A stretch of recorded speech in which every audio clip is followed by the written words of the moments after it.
ভাই মোর বাজার টাজারই খায়। হ্যাঁ, তোর পিঁয়াজ বড়া খাওয়াইছিলাম মনে আছে বাজারতে?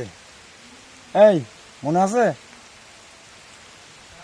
ওই হিলালের দোকানের পাশে মনে আছে তো? ভাই মরতে না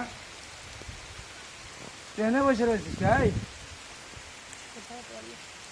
কথা ক্ষতি পারে, ওর সমস্যা আছে।